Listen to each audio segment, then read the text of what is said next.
Webinar is all about developing an integrated marketing strategy for your planned giving program. We're excited to have Tim Logan, FAHP, ACFRE, here with us to lead today's session. Tim is Associate Vice President of Donor Strategy at Edge Direct, and he also serves as a faculty member for AHP's Madison Institute.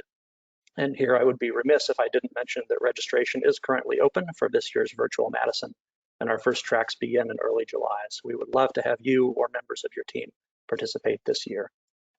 So with that, Tim, we're glad you're here, and I'll turn it over to you to get us started. Thanks very much, John, and welcome everyone. We have quite a diverse group today, and we'll look forward to answering any questions. If you have questions throughout, I will be monitoring the questions panel, so please feel free to submit questions. I like this cartoon because as plan giving officers or as individuals who are responsible for plan giving, we would like to think that the cat should have known the answer to the question prior to this point in time. So today we will talk about developing a multi-channel plan giving marketing plan. A little bit about me. As John mentioned, I'm Associate VP and Senior Consultant at Edge Direct, a firm based in Baltimore, Maryland. I live outside of Washington, D.C. in Reston. I've been in fundraising for 40 years and have worked both with the phone and with direct mail and with digital mobile social to develop innovative multi-channel direct response programs targeted to major and plan giving donors. I'm a firm believer that you can use direct response in a plan giving marketing program. I have a master's of nonprofit management from Case Western Reserve University in Cleveland, Ohio, and a point of pride is I'm one of only 9 fundraisers to have both the FAHP and the ACFRE credentials. So let's start with, for some reason, I think you have a handout slide. I hope you do. There's a slide missing here already. Our session objectives today, we're going to identify, you will be able to identify the best and most qualified plan giving prospects in your database. So we're going to talk a little bit about using wealth information and plan giving scoring models, but we won't dive too deeply into that. But how do you identify your best plan giving prospects? Understanding the importance of a multi-channel approach, multi-channel proactive marketing, recognizing the importance of using segmentation in plan giving marketing. And then the 4th session objective today is to discuss the 7-step process to develop an integrated plan giving marketing plan. So first, let's talk about plan giving in the development process. I would think that your objectives, whether you're a plan giving officer or whether you're a foundation president or a VP of development, you want to have some immediate impact. Plan gifts are traditionally thought of taking a long time, but with plan giving marketing, you can have more gifts and you can accelerate gift income. Overall, you want your program to increase program performance in the long term. So we have both short and long-term objectives when we do plan giving marketing. So what would be effective plan giving marketing? Well, I would think that effective plan giving marketing would identify prospects who are ready for moves management, for face-to-face. So you want to identify those donors who are ready to talk to you, talk to your plan giving officer. You want to identify individuals who are ready for a face-to-face conversation. And you want to find those prospects who are ready now. The rest of plan giving marketing is going to develop, and we'll talk about the 4 purposes, the 4 messages of plan giving marketing. But the immediate goals are to identify prospects who are ready now. I worked in Cleveland for quite some time, and I had a very good friend of mine who has since passed, was the plan giving director for the American Red Cross in Cleveland. And at that point, I was pretty much mostly all annual giving. I was working for a telephone fundraising firm, and we were doing a lot of annual fund work. And she said, Tim, you annual fund guys, you just don't get what I do. And I said, so please do tell. And she said, you find donors for me to go meet with, and I have the tea and crumpet scale.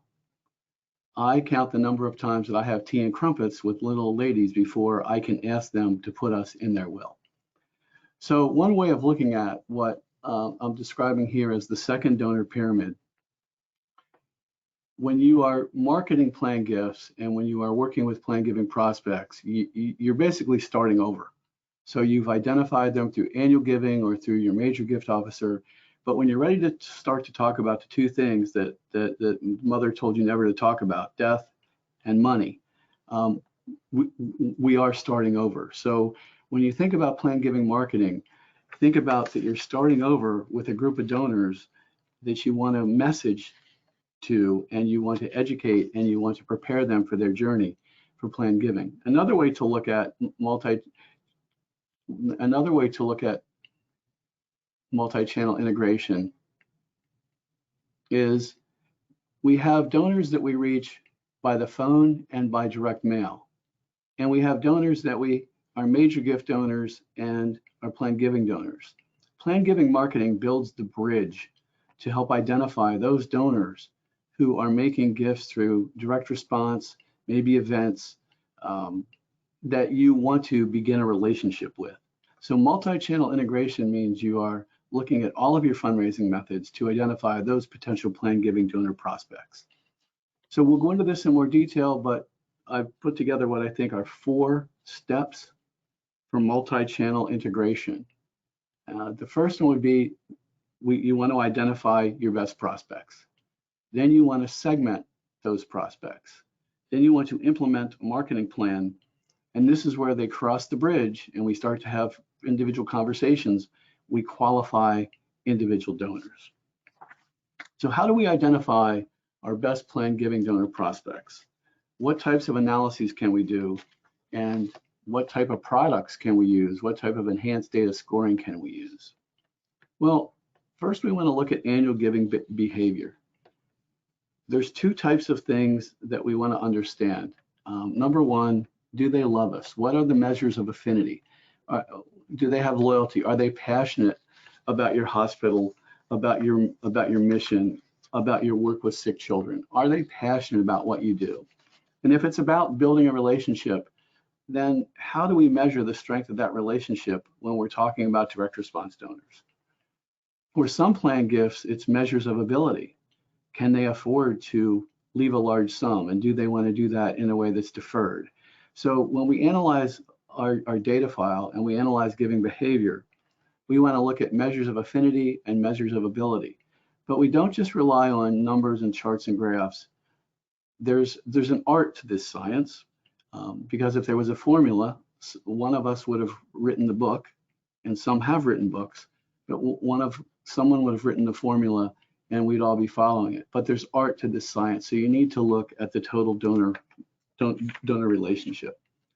If there's a general rule to take away, one of the most important takeaways from today, the biggest predictor of major gifts is annual gift size, is the single largest predictor of future large gifts. If someone can write you a check with 1 comma in it, chances are they can add a 0 or maybe put another comma in it. Single annual gift size is the biggest predictor for future large gifts. But for plan giving, frequency of giving is the single largest predictor of plan gifts.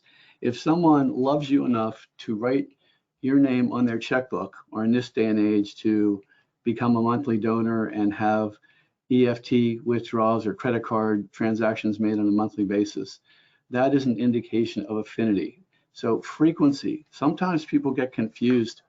I worked for a firm where I did plan giving, and often one of my colleagues would say, oh, we just had a client where they got a $25,000 gift last night. You should go talk to them. Wealth and plan giving don't go together.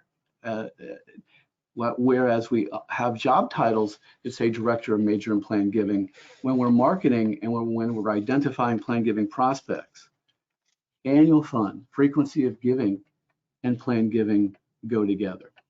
This is something just, again, to get us thinking about how we look at donors. This is from Gerald Panis, Lindsay and Partners out of their book. You see here, this is his scale of affinity. So at the bottom, we see we're identifying their interest, their involvement, their invested, and then their ability. So for a major gift donor, the ideal prospects are 9-9, highly invested in the cause and highly financial capable.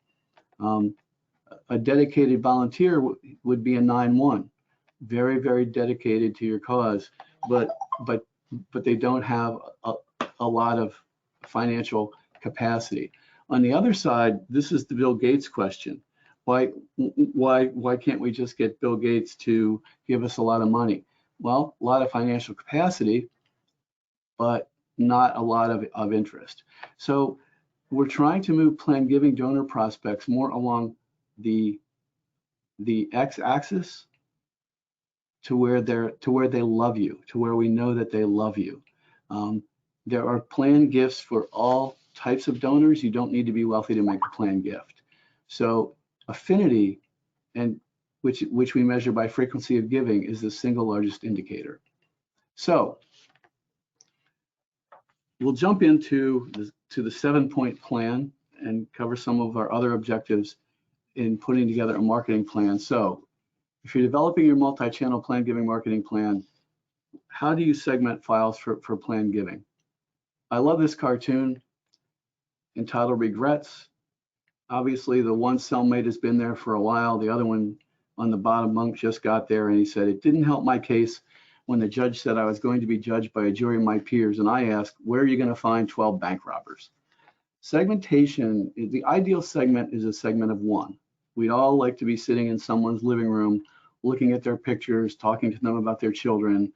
One-on-one is where major gift officers work. It's where we plan giving officers go to close gifts. But when we're doing marketing, we need to put donors in segments that are most alike. Probably not 12 bank robbers, but those that are most alike. What are the most important factors in plan giving segmentation?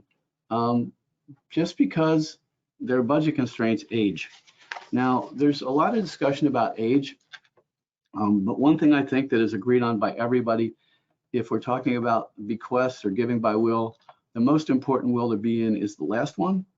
And there's two schools of thought on that, but recent work by Russell James and some earlier work by Robert Sharp shows that wills are rewritten later in life. And if you're in that last will, the statistic I heard is that the last will is usually written about 3 years prior to death.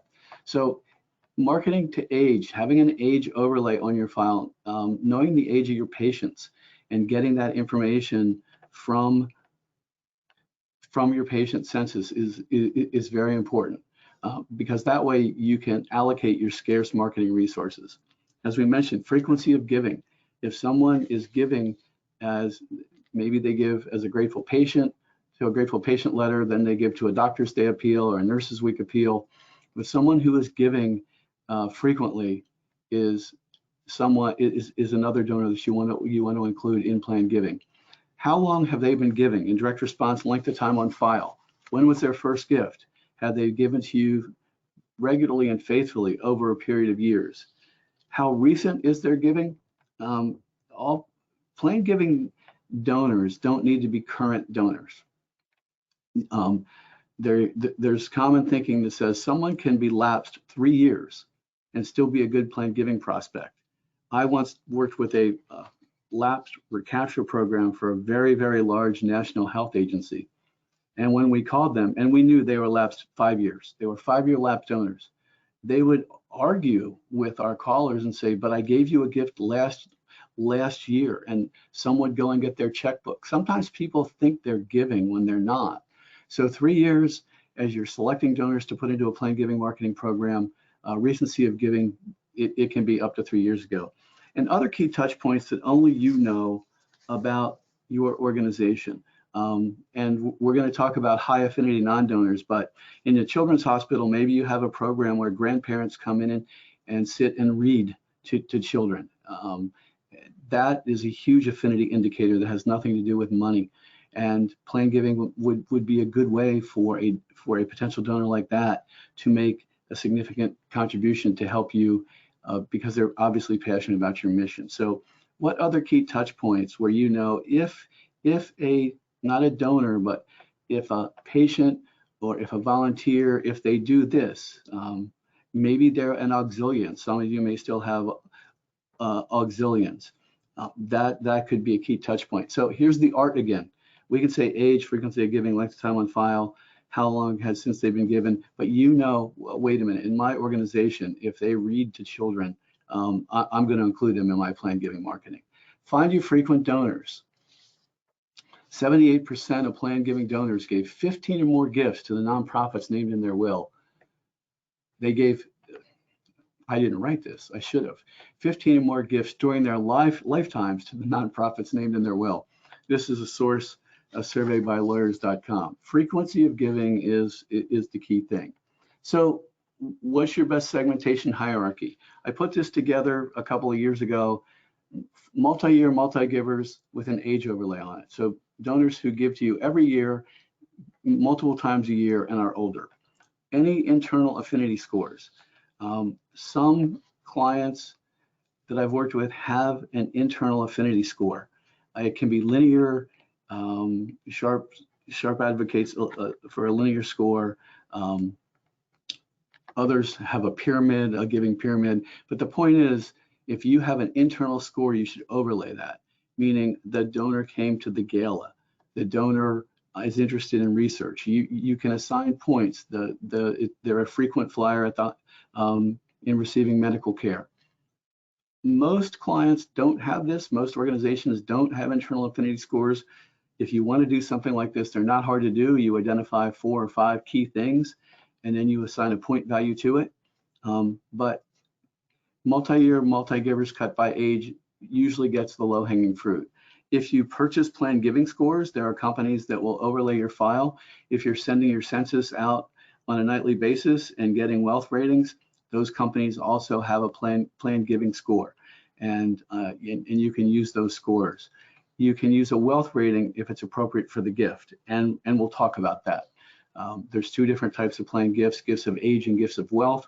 Sometimes wealth doesn't matter at all. Sometimes it matters everything. So these are the 4 key things that I would distill plan giving segmentation down into. What about non-donors?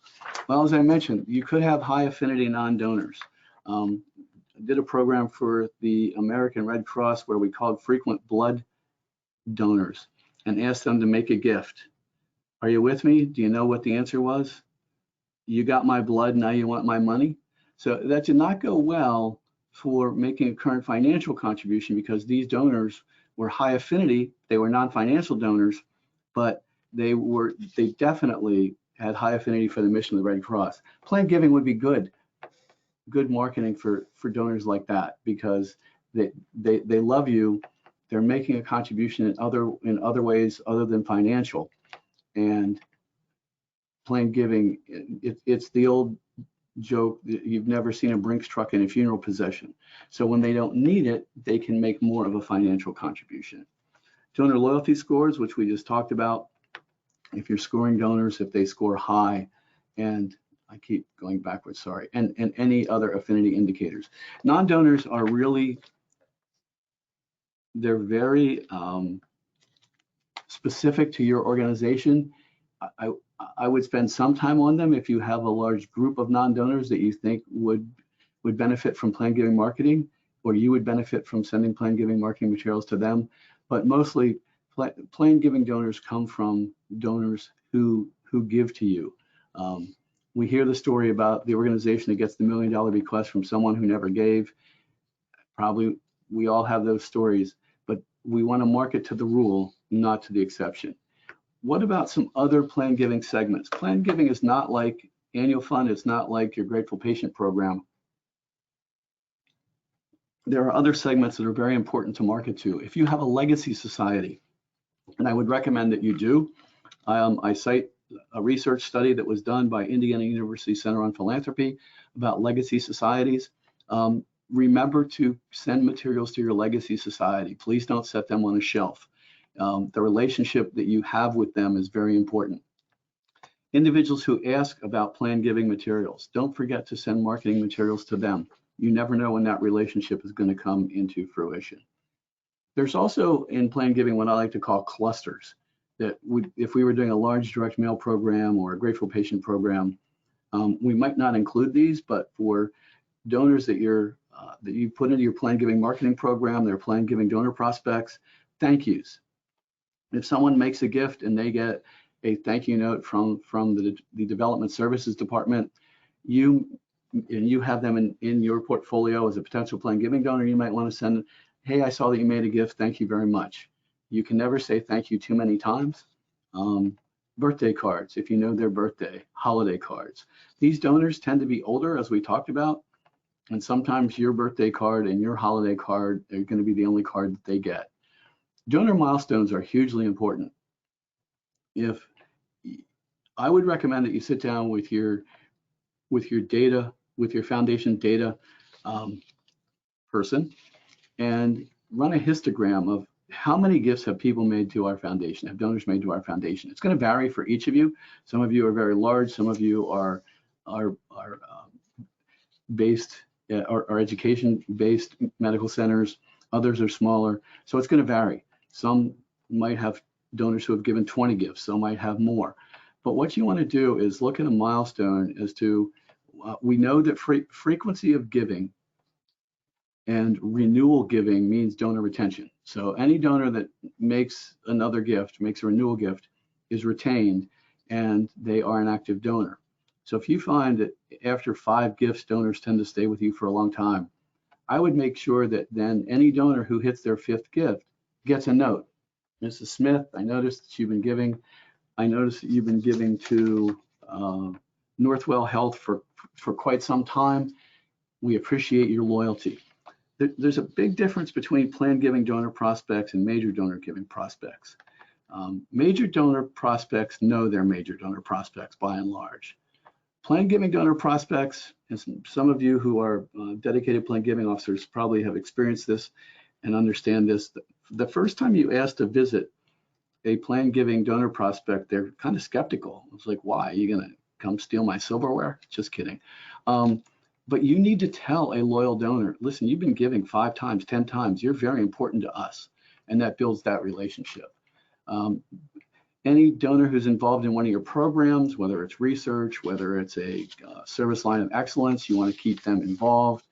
If there are any physician relationships, and any donors that you know of that are considering special tax, need special planning or tax considerations, changes in tax laws, these are great opportunities to keep in touch with potential planned giving donor prospects, and to which is a form of marketing.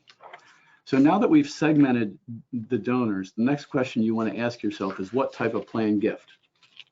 Some of you are planned giving officers, some of you aren't. And there's, I like to call it what you need to know about planned giving when planned giving is not all that you do. There's a certain amount you need to know about planned giving, but you don't need to be an expert. You don't need to, as I like to say, you don't need to wear a bow tie. But you need to know a little bit about the gifts. So every donor is a planned giving prospect. What do I mean by that? Every donor can make a bequest. Every donor can write in their will, I hereby devise and bequeath the sum of $10,000 to Baptist Health Foundation. Everybody can do that. Everyone can walk into their human resources office and ask for a beneficiary designation card and leave 5% to any organization that they choose. So every donor can make a bequest. Many can fund a charitable gift annuity. And just a caveat here, I know some of you are from Canada. Planned giving rules are slightly different. I know CGAs, you have different residual rates in Canada. And so I'm not as familiar with the profile of a CGA donor in Canada, although I wouldn't imagine it would be much different. But a CGA, the average CGA, the last number I saw is about $27,000, $28,000. So not a huge planned gift. So many donors can make that type of a gift to you. It's only some donors who can fund the other gift instruments, the charitable lead trust, the charitable remainder trusts. These are the instruments, these are the planned gifts that planned giving officers like to go to the National Planned Giving Conference and talk about a series of overlapping lead trusts to avoid generational skipping tax. It's interesting, it requires tax background, it requires gift planning, but this is the best funnel money could buy. I just want you to know that. I asked for a funnel and this is the best funnel I could get. But planned giving prospecting is like putting donors in a funnel, but everyone. So don't think of planned giving as just rich people who have complex trust instruments. 80% of planned gifts come from bequests and charitable gift annuities. So as I mentioned, there's 2 types of gifts. Then there's age-based gifts and there's wealth-based gifts. So if we want to segment, how do we segment between marketing an age-based gift and a wealth-based gift? Well, first thing would be age. If we're looking to market an age-based gift, a charitable gift annuity or a bequest, you don't want to market to a 35-year-old. Some would argue that a charitable gift annuity, you wouldn't really start till 70. I worked for a program with the Salvation Army where they didn't start to market charitable gift annuities till age 85. So age-based gifts are based on, obviously, age. Other analyses based on direct mail RFM analysis. So that's RFM is a term for recency, how long since they've given, frequency, how many times have they given, and monetary, how much have they given. So how recently, how frequently, and how much. So for age-based gifts, it depends on the gift, and I have another clarifying slide coming up on that. Recency of giving, here I say 24 month. I mentioned earlier 36 months. The point's the same. They don't have to be a current donor. It doesn't have to be this calendar year or this fiscal year. If they were a loyal donor who gave and all of a sudden stopped 2 or 3 years ago, that's important. Because even though the gap is closing in planned giving, the one thing that we know, who dies first? The man dies first, as a general rule. And so who survives? The wife survives, the female survives. Women in planned giving is a huge topic right now for that very reason, because at the end of it all, women control the money. So if you see giving history that's very, very consistent and then a stop, something probably happened. Now in healthcare, it could be a service issue, but more likely than not, it was a life change issue. I worked for years for the USO, United Service Organizations. Bob Hope entertained the troops. We were a man's charity. It was the husband that put us in the will. And we found that when the husband died, we had about 3 years, and the wife wouldn't touch the will. But then probably the son or daughter came and said, you know, mother, dad's been gone for a little while. We need to change the will. We made an attempt to reach out to those widows so that we could survive the rewrite. So giving patterns tell you a lot, but the point here is they don't have to be a current donor. Frequency of giving, this is from Brian Sagristano. And again, I have some reference materials. His book is cited along with Robert Waller's. They co-wrote a book. Robert is also on faculty at Madison. Frequency of giving over a specified period. Sagristano says 70%. So 7 out of 10 years, 3 out of 5 years. Doesn't have to be consistent for planned giving. And how long have they been on the file? Gifts of wealth, length of time on file again. Someone who's been giving to you a long time, that shows the affinity. Remember, just because they're rich doesn't mean they're going to give to you. Now we start to get into analyzing wealth. What's the largest one-time gift they've ever made?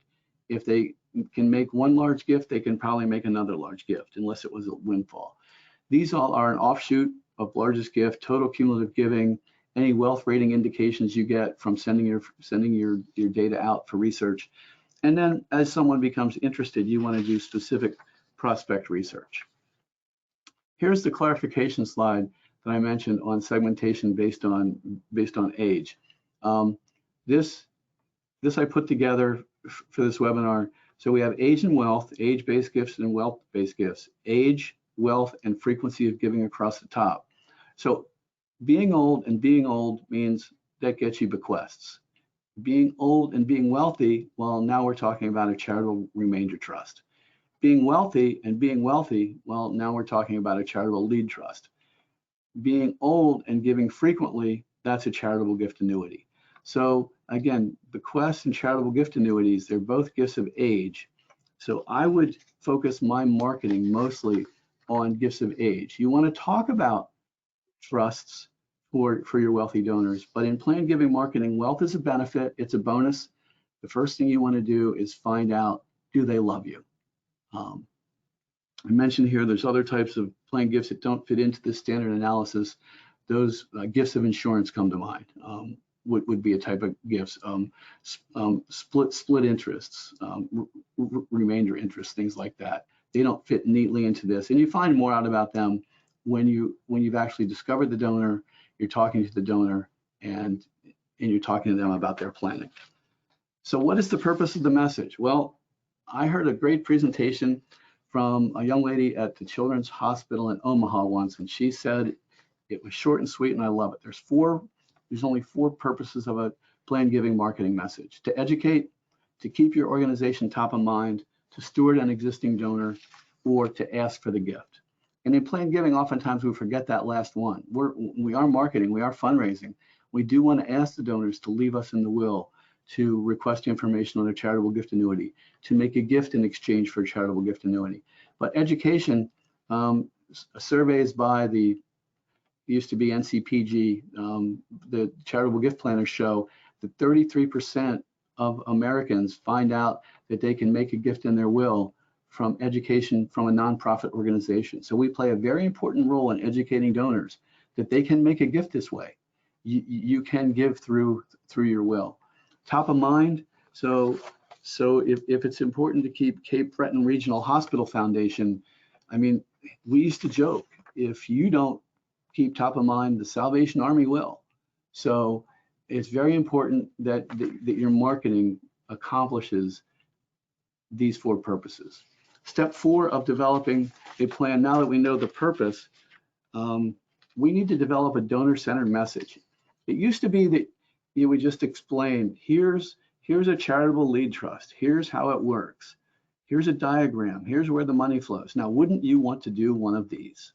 And that marketing, that's good education when you're sitting in a living room that's to show an illustration. But for marketing, we need to understand where the donor's coming from. First of all, Russell James's research tells us that when you say plan giving, the donor thinks death. We have a natural death aversion. And when you start talking about gifts, testamentary gifts and gifts at end of life, the donor does not want to think about dying. So you need to be careful. If you're interested in this, Russell James, whose website I provide at the end of this, who is out of Texas Tech, excellent speaker, very popular right now, a guru of sorts in plan giving. He has done market research on social norming. Other people behave like this, so I behave like this. Death aversion and words to avoid. You don't want to say bequest, you want to say gift by will. And he has all of his materials are shared liberally on his website, all of his presentations. And so this whole research that he's done on words to avoid is available. So, but remember, you want your message to be marketing oriented. You want to help your donor make a gift to you while you're helping them. So how do we do that?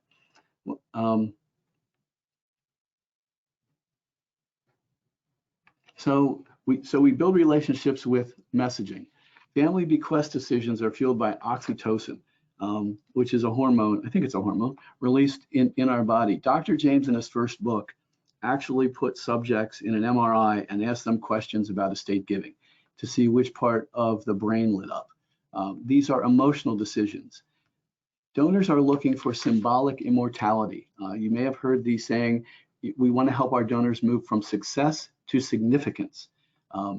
There's a book, How to Say It to Seniors by David Soley. He spoke at the National Plan Giving Conference a few years ago when it was in San Antonio. Very fascinating. He says aging is not just getting old. Aging is like a psychological state that we have to process, just like teenagers, right? I hate you, Dad. Can I have the car keys? You have to process that to move to the next stage of your life. For seniors, they want to process this desire for control with the desire for significance. Who's going to remember me when I die? But I want to control everything. So these are emotional decisions. And so you have to present information in a way to avoid the natural resistance to death. And we want to use family language versus market language. We don't want to talk about CGAs. We want to talk about a relationship, how your gift to Our Lady of the Lake Foundation will help further your support, will help you be remembered. So very important. So it's all about family. Plan giving marketing messaging should be all about family. How else can you say it? Here's some, Brian Sagristano presented to the Plan Giving Group of DC in 2008, and it was very impactful. Here are some ways to say it. Crafting your legacy, unlock the value of your assets, use your real estate creatively, increase your retirement income.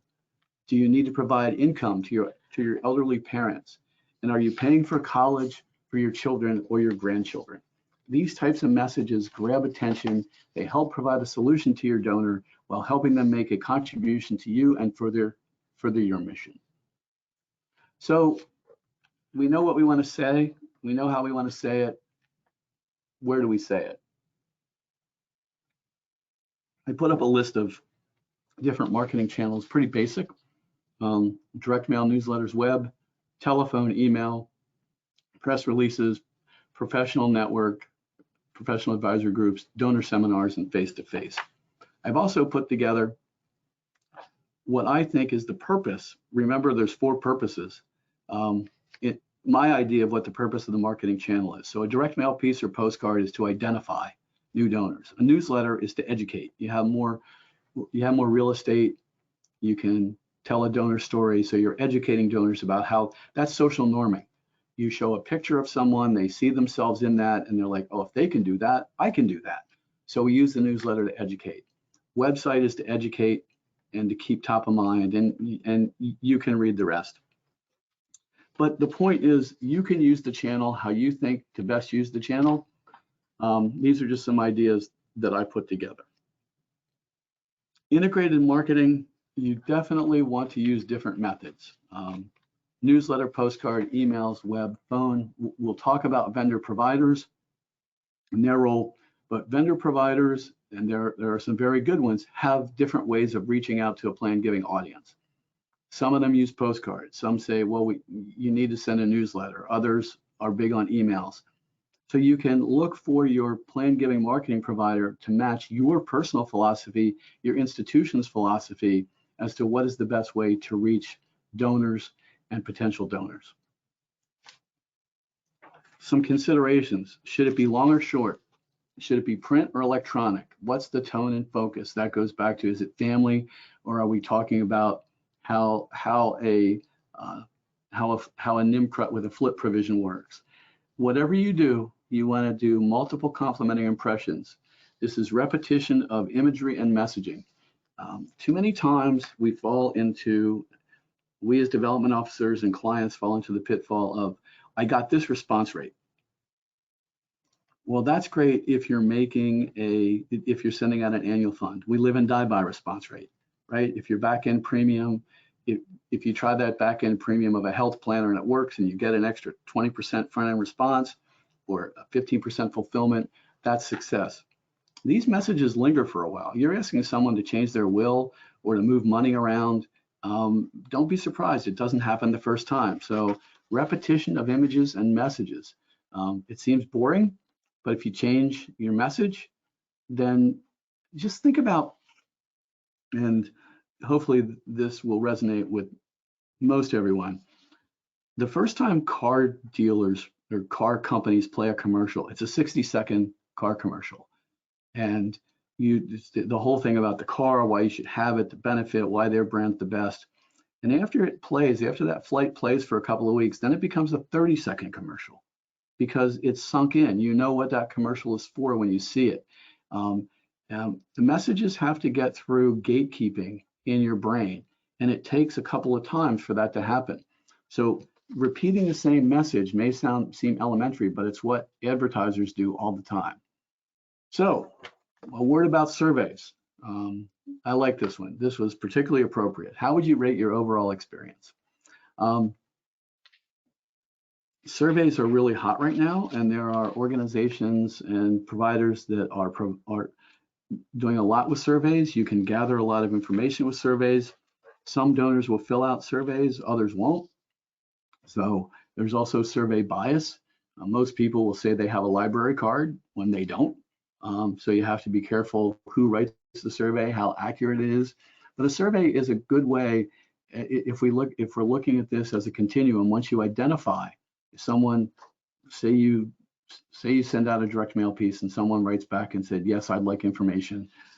I would like information about leaving. I don't have to look at the paper for this one, for leaving Sharp Healthcare in my will. So you send them some materials. Well, the next thing might be to send a survey to see if they'll give you more information, to see if you can learn more about the donor. But surveys are out there. like I said, there's providers who will write them, that are good at writing them. So if you're going to do surveys, I would probably recommend outsourcing that, but they are an important part of plan giving marketing right now. So plan your strategy. My first question to you is, what's your budget? Do you have a small budget, 5 to 10 grand, a medium budget, 25 grand, or a large budget of 50 grand? Those of you who have attended, I think it's more ACGA, Michael Cateman, who used to be at the University of Missouri, did a session for a couple of years called an overview of marketing plan gifts, where he did the whole session on, if you have 50,000 to spend, here's what you should do. If you have 25,000 to spend, here's what you should do. We're not going to quite do it that way, but that's how you should think of it. How much do I have to spend? Well, so the next question, and for those of you following along, I'm sorry, I'm going to skip a slide and then I'll come back. So you need to determine your budget. Where do plan giving marketing budget sources come from?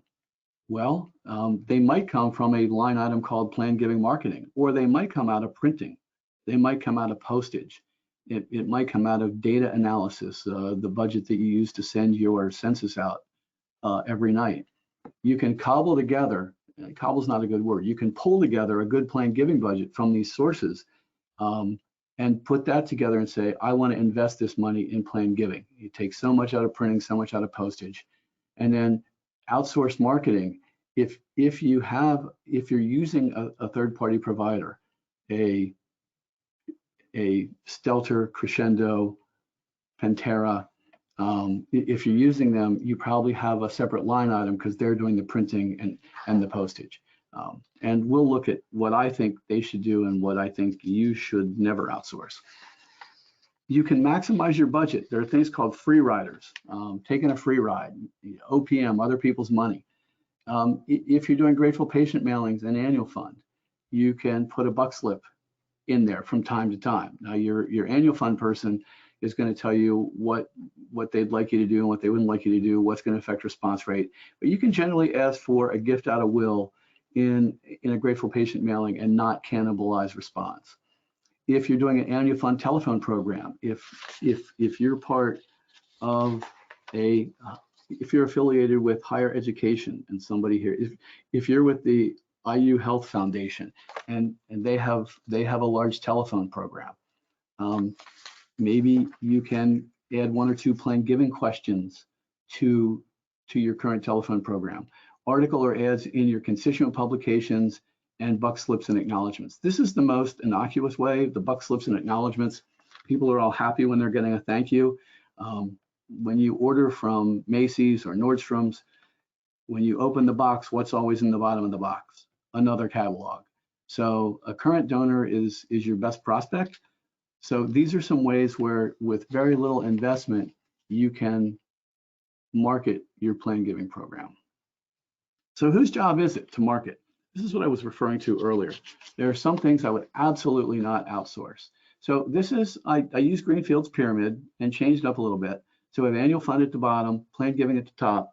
In the middle is, let's say, a handshake where we need both. So here we have probably direct mail. I'm arguing that donor advised funds and bequests are the responsibility of annual giving. You should be doing the marketing. You should be identifying donors.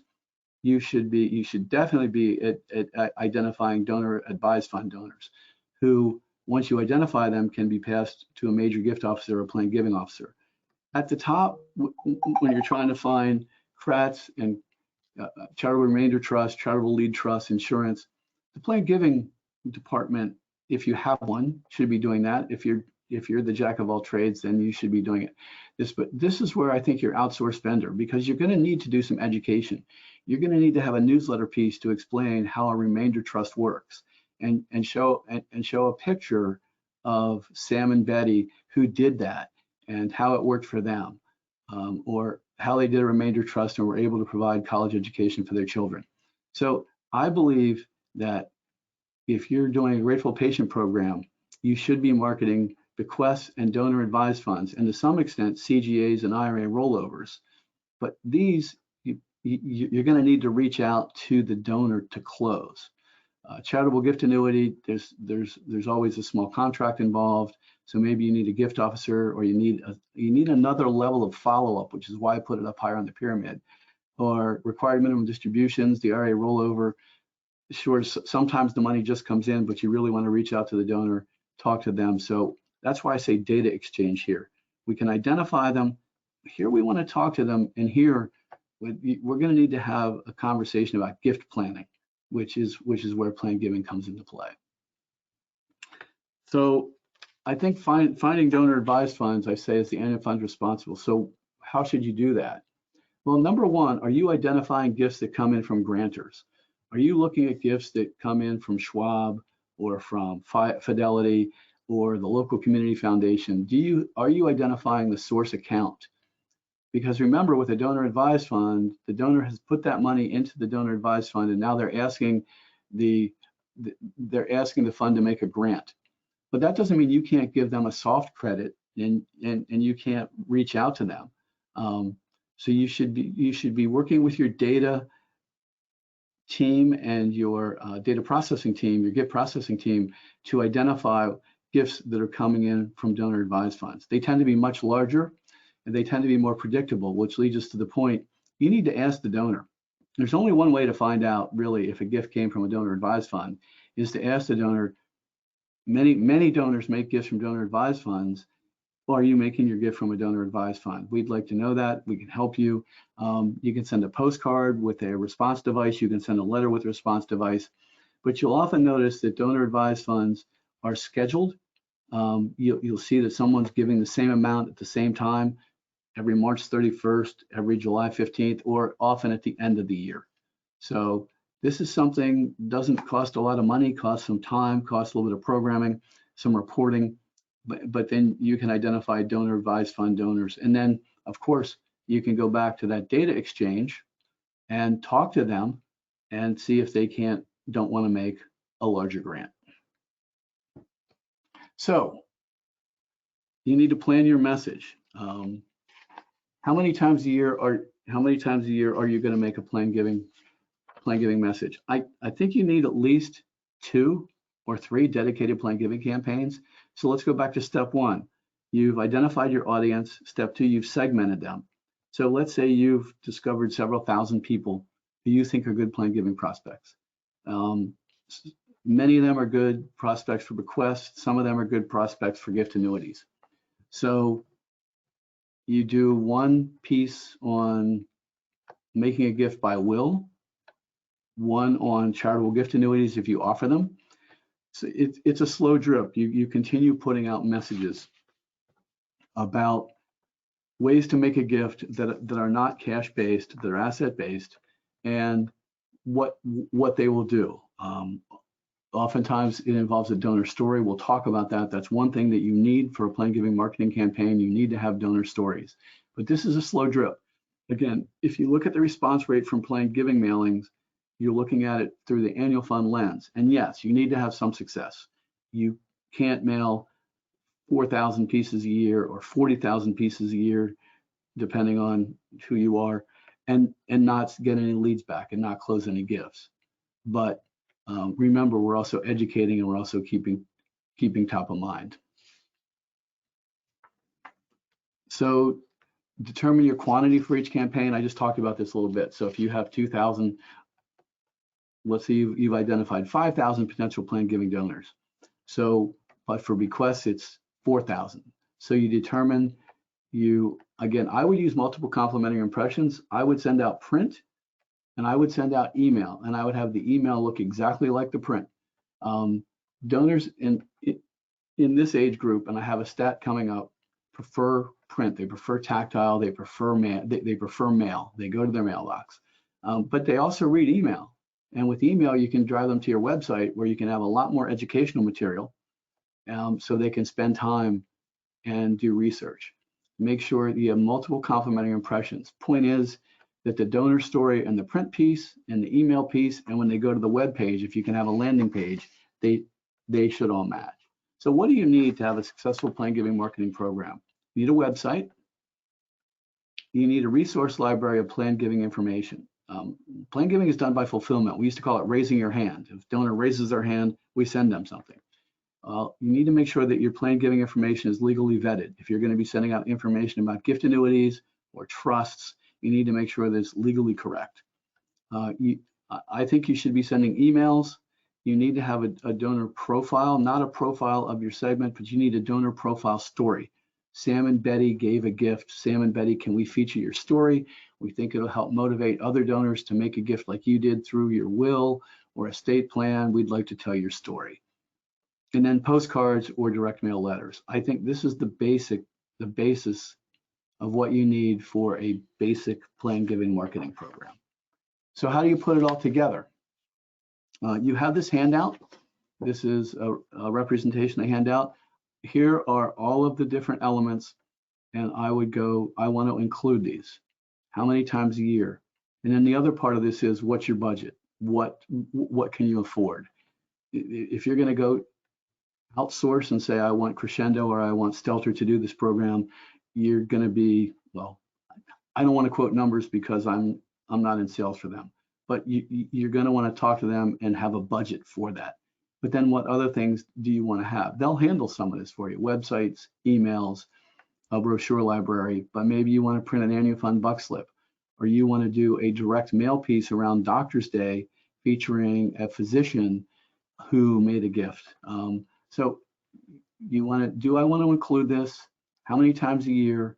And then can my budget afford it? Here's another way that we put it, that I put it together. It's a simple spreadsheet. Months of the year, what are you doing in direct response? Postcards, mailings, those clusters I talked about. Are you sending Valentine's Day cards or Thanksgiving cards? Are we having a tour of the research facility? What events are we having? Events are a good place for you as a plan giving officer to go if any of your prospects are going to be there to introduce yourself. The free riders I talked about, can we put an ad in the magazine? Can we put an ad in the patient newsletter, et cetera? And then trips and visits with COVID opening up, if you're traveling, if your major gift officers are traveling, can they make any trips or visits? You want to take your budget into consideration, and I would suggest that you complete the market plan exercise worksheet that is part of the handouts of this webinar. Multi-channel marketing. This is just a little bit on the different channels. This is the continuum of direct response. We see we're moving people from right to left by targeting and personalization. So direct mail, social media, when we get into the phone call, we're being interactive, we're getting feedback, and face-to-face, we're sitting in their living room. So this is how the multi-channels fit together. What do donors want? Matures want 49% want mail, boomers, Gen Xers, and millennials want 29% email. As we talked about, the different medium do different things. You want to make sure you have multiple complementary impressions. The one thing is don't combine things. You know, you say I'm going to send out a direct mail piece and I'll ask for a gift. Don't combine ask in one message. On your response device for your Grateful Patient program, you can ask 1 or 2 quick screening questions. Have you left us in your will? Would you consider leaving us in your will? Generally, that doesn't hurt response rate, but don't think you can do a kitchen sink and put plan giving and asking for money together. One's a gift of cash, one is a gift of an asset. I think Kay Sprinkle Grace summed it up. If I'm a 60-year-old with $7 million estate, I need to know my $7 million will be put to good use or I will give it elsewhere. They need to show me that they know me.